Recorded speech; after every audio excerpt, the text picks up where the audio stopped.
खंडवा के ओंकारेश्वर में खुले सेप्टिक टैंक में गिरे बच्चे की मौत का मामला अब गर्माता जा रहा है।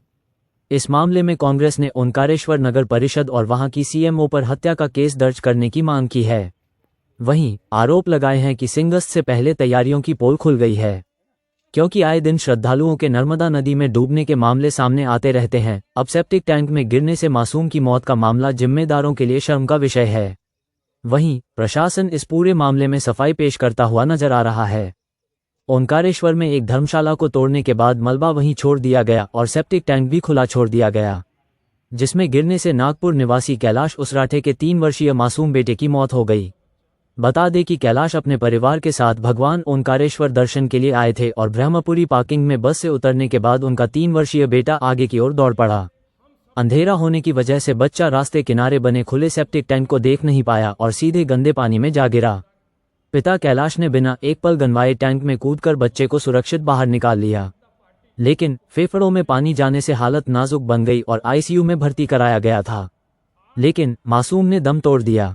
इस मामले में कांग्रेस ने दुख जताया और कहा कि हम इस मामले से आहत हैं और आक्रोशित भी हैं। जिनकी भी लापरवाही है उन पर हत्या का मुकदमा दर्ज होना चाहिए। ओंकारेश्वर नगर परिषद और सीएमओ पर केस दर्ज होना चाहिए। कांग्रेस जिलाध्यक्ष उत्तमपाल सिंह ने कहा कि ओंकारेश्वर में देश भर के श्रद्धालु आते हैं, सिंगस्त में व्यवस्था कैसे संभालेंगे? दावों की पोल खुल रही है। वहीं कलेक्टर ऋषभ गुप्ता ने भी घटना पर दुख व्यक्त किया और कहा कि कोई भी अतिक्रमण तोड़े जाने के बाद 3 दिन का समय दिया जाता है मलबा हटाने के लिए। इस मामले में मृतक मासूम के परिजन को मुआवजा दिए जाने की बात उन्होंने कही। 3 साल का बच्चा था, ओंकारेश्वर में सेप्टी टैंक में गिरने से उसकी मृत्यु हो गई।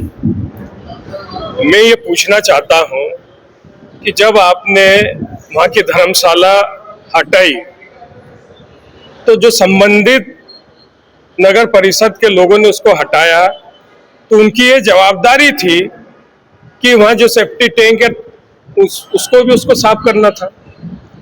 आए दिन ओंकारेश्वर में लाखों की संख्या में श्रद्धालु आते हैं और हमने पूर्व में भी आपके माध्यम से ये मुद्दे उठाए थे कि ओंकारेश्वर में आए दिन घाटों पे लोग डूब रहे हैं, वहां पे कोई व्यवस्था नहीं है। क्या है कि जिन लोगों ने धर्मशाला तोड़ी है और सेफ्टी टैंक को वहां रखा है, जब आपने पूरी धर्मशाला तोड़ दी, सेफ्टी टैंक का ख्याल रखना था। तो जो बच्चा शांत हुआ है उसकी जवाबदारी वहां के नगर परिषद के सीएमओ की है। इन पे 302 की कार्रवाई होना चाहिए।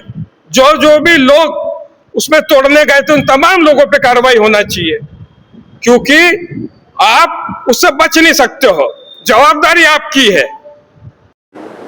एक दुखद घटना सामने आई है जिसमें एक बच्चे की मृत्यु हो गई है एक पानी के टैंक में गिरकर। ये मामला लेकर के आया है। कुछ समय पहले एक कार्रवाई की गई थी अतिक्रमण हटाने की, वहीं पर वो टैंक था। हालांकि अमूमन जब भी अतिक्रमण हटाने की कार्रवाई की जाती है, कुछ समय दिया जाता है सामने वाली पार्टी को कि यदि वो उस मलबे में से कुछ अपना सामग्री निकालना चाहें, कुछ भी उपयोगी सामान हो तो वो निकाल सकें। इसी के तहत अभी मलबा पूरा साफ नहीं किया गया था और समय दिया गया था सामने वाली पार्टी को कि अपना मलबे में से जो भी कुछ निकालना है वो निकाल ले। उसी समय इस प्रकार की दुर्घटना हुई। इसके अंतर्गत हालांकि ये बड़ा शोक का विषय है, लेकिन जो भी हमारे शासन की तरफ से हेल्प होती है, आर्थिक सहायता होती है, वो प्रदान की जाएगी।